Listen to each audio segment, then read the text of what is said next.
Hello friends, प्रतिभा YouTube channel पे आप सभी का स्वागत है। आज मैं फिर नई वैकेंसी के साथ आप सभी के समक्ष प्रस्तुत हूँ।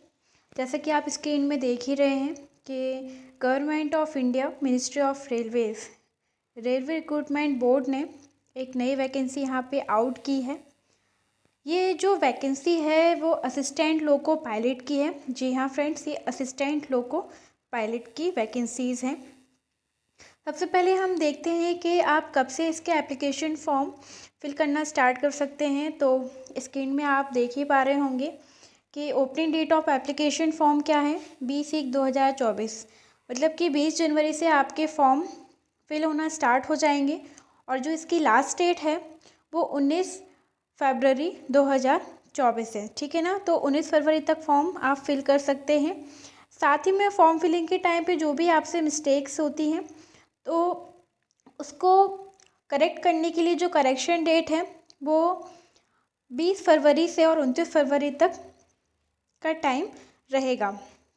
जो भी करेक्शन आप अपने एप्लीकेशन फॉर्म में करना चाहें वो आप कर सकते हैं। इसके बाद आपका फॉर्म फाइनली सबमिट हो जाएगा और फिर आप इसमें कोई भी प्लस माइनस नहीं कर सकते हैं। तो याद रखिएगा, जो भी आपको ड्यूरेशन मिला है फॉर्म फिल करने का, जल्दी से जल्दी आप अपने फॉर्म को फिल कर दीजिएगा और काफ़ी सावधानी इसमें बरतिएगा, कोई भी मिस्टेक ना हो, करेक्शन की नौबत ही ना आए, अच्छे से फॉर्म फिल करिएगा। चलिए बात करते हैं कितनी पोस्टें आई हैं आपकी इसमें। तो जो आपकी पोस्टें हैं वो टोटल 5696 यहाँ पे पोस्ट हमें देखने को मिल रही हैं और इसका जो पे लेवल है वो लेवल 2 है। आपके इनिशियल पे 19,900 रुपये है और इसमें जो आपका एज दिया गया है वो 18 to 30 ईयर्स दिया गया है, जो कि आपकी 1 जुलाई 2024 तक इसके 18 to 30 तक होना कंपलसरी है। ठीक है ना। बात करते हैं यहाँ पे एज रिलैक्सेशन की। तो आपको मैं बता दूं कि जो एसटी और एससी से बिलोंग करते हैं उनको यहाँ पे जो एज रिलैक्सेशन है वो 5 साल का मिलता है और जो ओबीसी कैटेगरी से बिलोंग करते हैं उनको यहाँ पे 3 साल का एज रिलैक्सेशन मिलता है। आगे बढ़ते हैं। यहाँ पे कुछ इम्पॉर्टेंट इंस्ट्रक्शंस है जो कि आप लोगों को केयरफुली इसको रीड आउट कर लेना है। मैं यहाँ पे सारी इंस्ट्रक्शंस नहीं पढ़ पाऊँगी क्योंकि वीडियो काफ़ी लेंथी हो जाएगा, तो इसके लिए डिस्क्रिप्शन में हम आपको वीडियो की लिंक दे देंगे, वहाँ जा कर के आप इसको डाउनलोड करके आराम से पढ़ सकते हैं। बात करते हैं आपका जो ये एग्ज़ाम है इसमें आपकी नेगेटिव मार्किंग रहेगी। जी हाँ, इसमें नेगेटिव मार्किंग रहेगी और आपके जो ये एग्ज़ाम के स्टेज हैं ये 3 स्टेजेस में आपके एग्ज़ाम होंगे। पहला आपका CBT 1, CBT 2 और फिर कंप्यूटर बेस्ड एप्टीट्यूड टेस्ट होगा। तो जो फर्स्ट और सेकंड आपका फेज़ है CBT फर्स्ट एंड सेकंड, इसमें आपको यहाँ पे 1/3 की माइनस मार्किंग देखने को मिलेगी। पर जो कंप्यूटर बेस्ड टेस्ट है वहाँ पे नेगेटिव मार्किंग नहीं होगी। इसके बाद आपके डॉक्यूमेंट वेरिफिकेशन होंगे। देन आपका यहाँ पे आई टेस्ट भी लिया। आई टेस्ट के बाद हम बाद में करते हैं। अगर यहाँ पे आपके जो एग्ज़ाम्स हैं वो मल्टीपल शिफ्ट में होते हैं तो यहाँ पे नॉर्मलाइजेशन भी आपको देखने को मिलेगा। ठीक है ना, यहाँ पे लिखा हुआ है marks will be normalised in all the stages of exam that involve multiple shift. ठीक है ना, अगर एग्ज़ाम मल्टीपल शिफ्ट में होती है तो यहाँ पे नॉर्मलाइजेशन आपको देखने मिलेगा। इसके बाद एग्ज़ाम में जाते टाइम आपके लिए कुछ यहाँ पे इंस्ट्रक्शंस दी हुई हैं जो कि सारी एग्ज़ाम में होती हैं। आप इसको रीड आउट कर लीजिएगा, क्या क्या आपको लेकर के नहीं जाना है। आप लोग अच्छे से इस चीज़ को जानते होंगे। यहाँ पे कुछ जनरल इंस्ट्रक्शंस है, आप इसको भी देख लीजिएगा। अब हम यहाँ पे बात करते हैं जो लास्ट में आपका मेडिकल टेस्ट था सबसे लास्ट ऑप्शन में। तो जो लास्ट स्टेज आपका फेस होगा एग्ज़ाम क्वालिफाई करने का, वो होगा मेडिकल स्टैंडर्ड टेस्ट, जो आपको क्वालिफाई करना पड़ेगा। इसमें आपका विज़न देखा जाएगा, आप की जो आई है वो प्रॉपर विज़न शार्प होना चाहिए। कोई भी ग्लासेस वगैरह अगर किसी को लगे हुए हैं तो उस कंडीशन में आप इस एग्ज़ाम में सम्मिलित नहीं हो पाएंगे, आप इस पोस्ट के लिए एलिजिबल नहीं रहेंगे। तो यहाँ पे जो आपका विज़न दिया है, जो डिस्टेंस विज़न है वो 6x6 एंड 6x6 होना चाहिए, जो कि विदाउट ग्लासेस होना चाहिए। और जो आपका नियर विज़न है 0.6 एंड 0.6, ये भी विदाउट ग्लासेस होना चाहिए। साथ ही साथ में मस्ट पासिस टेस्ट, आपको कुछ टेस्ट पास करने पड़ेंगे जो कि कलर विज़न होंगे। और जो यहाँ पे ये टेस्ट दिए हुए हैं, इन सबको आपको पास जब आप कर लेंगे तभी आप इस पोस्ट के लिए योग्यता रख पाएंगे। और साथ ही साथ में यहाँ पे एक और इम्पॉर्टेंट चीज़ हमें देखने को मिल रही है, ऐसे कैंडिडेट जिनकी कोई भी सर्जरी यहाँ पे अगर हुई है आई से रिलेटेड, तो वो इस एग्ज़ाम के लिए एलिजिबल नहीं होंगे।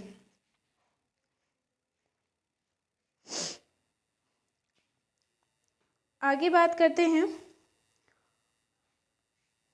एज रिलैक्सेशन हम आपको ऑलरेडी बता चुके हैं कि जो ST/SC हैं उनके लिए 5 ईयर का एज रिलैक्सेशन देखने को मिलता है, OBC के लिए 3 साल का एज रिलैक्सेशन मिलता है। साथ में वो कैंडिडेट जो पहले से गवर्नमेंट सेक्टर में जॉब कर रहे हैं मोर देन 6 मंथ, उनके लिए भी यहाँ पे एज रिलैक्सेशन देखने को मिलता है, जो कि जनरल और EWS वालों के लिए यहाँ पे 3 साल, OBC वालों के लिए 6 साल और ST/SC वालों के लिए यहाँ पे 8 साल देखने को मिलता है।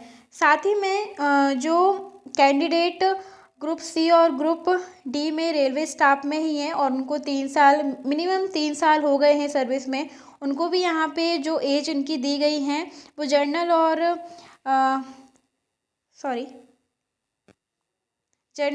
EWS के लिए यहाँ पे 40 साल, OBC वालों के लिए 43 साल और ST/SC वालों के लिए 45 साल यहाँ पे दी गई है। साथ ही साथ में ऐसी फीमेल कैंडिडेट जो या तो विडो हैं या इनका डाइवोर्स हो गया है या फिर वो जुडिशली सेपरेटेड है अपने हस्बैंड से, तो उनके लिए जो एज रिलैक्सेशन है, जो वो एज दी गई है वो जनरल और EWS के लिए 35 साल, OBC वालों के लिए 38 साल और ST/SC फीमेल कैंडिडेट के लिए यहाँ पे 40 साल एज हमें देखने को मिलती है। और भी बहुत सारे हैं, आप इनको अच्छे से एक बार देख लीजिएगा। और देन इसके बाद हम बात करते हैं एप्लीकेशन फ़ी की। तो जो यहाँ पे एप्लीकेशन फ़ी है वो जितने भी कैंडिडेट आपके जर्नल से बिलोंग करते हैं उनके लिए जो एग्ज़ाम फ़ी है वो 500 रुपये हैं। जी हाँ, वो 500 रुपये हैं। और जो ST/SC और ऑल कैटेगरी से बिलोंग करने वाले जो फीमेल्स हैं उनके लिए यहाँ पे 250 रुपीज़ फ़ी है, जो कि रिफंडेबल है, याद रखिएगा। यहाँ पे जो जनरल वालों के लिए जो 500 फ़ी रखी हुई है, इसमें से 400 बाद में रिफ़ंड कर दिए जाएंगे और जितने भी ST/SC और ऑल कैटेगरी फीमेल कैंडिडेट के लिए यहाँ पे पूरा का पूरा 250 रुपीज़ का अमाउंट रिफ़ंड कर दिया जाएगा। आगे बढ़ते हैं, यहाँ पे आपको नेक्स्ट जो देखने को मिलता है वो आपके एग्ज़ाम के स्टेजेस हैं, जो कि मैं आपको बता चुकी हूँ कि जो आपका first and second CBT exam है, ये फ़ेज़ 2 है, फर्स्ट एंड सेकंड। यहाँ पे आपको 1/3 की माइनस मार्किंग देखने को मिलती है। और जो थर्ड स्टेज है वो कंप्यूटर बेस्ड एप्टीट्यूड टेस्ट है, तो यहाँ पे आपको माइनस मार्किंग नहीं रहेगी, नो माइनस मार्किंग।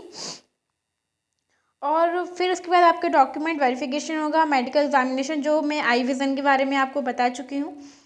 तो जिन भी कैंडिडेट को ग्लासेस वगैरह नहीं लगे हैं, उनकी आई विज़न एकदम शार्प है, वो इसके लिए एलिजिबल हैं। वो जा कर के फॉर्म फिल करें और अच्छे से प्रिपरेशन करें।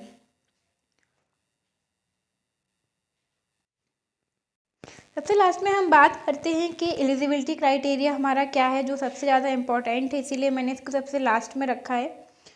तो जो आपका एलिजिबिलिटी क्राइटेरिया है वो सबसे पहले आपको 10th के साथ आपके पास ITI होना कंपलसरी है। 10th प्लस IIT और इन ब्रांचों से होना ज़रूरी है, जो कि यहाँ पे मेंशन की गई है, आप इसको देख सकते हैं। देन इसके बाद अगर किसी के पास ITI नहीं किया है बट मैकेनिकल, इलेक्ट्रिकल, इलेक्ट्रॉनिक और ऑटोमोबाइल इंजीनियरिंग से अगर आपके पास कोई डिप्लोमा है तो भी आप इस फॉर्म को फिल कर सकते हैं। साथ में जिन्होंने BTech किया है मैकेनिकल से या फिर इलेक्ट्रिकल, इलेक्ट्रॉनिक या फिर ऑटोमोबाइल इंजीनियरिंग से, तो वो भी इस फॉर्म को फिल कर सकते हैं। तो जो इनका एलिजिबिलिटी क्राइटेरिया है इसको आप एक बार ध्यान से देख लीजिए, और जो भी इस फॉर्म को फिल कर सकते हैं आप फॉर्म फिल करिए और अच्छे से प्रिपरेशन कीजिए। आज की वीडियो में बस इतना ही। सॉरी, यहाँ पे एक चीज़ और है जो मैं आपको बताना भूल गई हूँ। ये जो वैकेंसी डिटेल्स है ये यहाँ पे आपकी दी गई हुई है।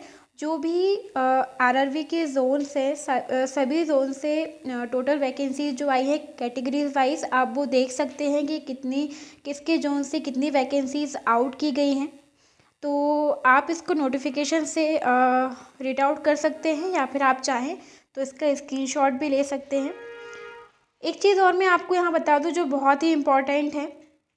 पहली चीज़ ये कि अलग अलग जोन से वैकेंसीज आउट हुई हैं, तो कोई भी कैंडिडेट ये नहीं सोचे कि हम एक से ज़्यादा जोन से एप्लीकेशन फॉर्म फिल कर सकते हैं, तो ऐसा बिल्कुल भी नहीं है। आप केवल और केवल एक ही जोन से एप्लीकेशन को फिल कर सकते हैं। अगर आपने एक से ज़्यादा जोन से एप्लीकेशन फिल किए तो याद रखिएगा आपको इस एग्ज़ाम से डिस्क्वालीफाइड कर दिया जाएगा, और इन फ्यूचर RRB के जितने भी एग्ज़ाम्स आएंगे उसमें आप फॉर्म फिल करने के लिए आप डिस्क्वालीफाइड रहेंगे।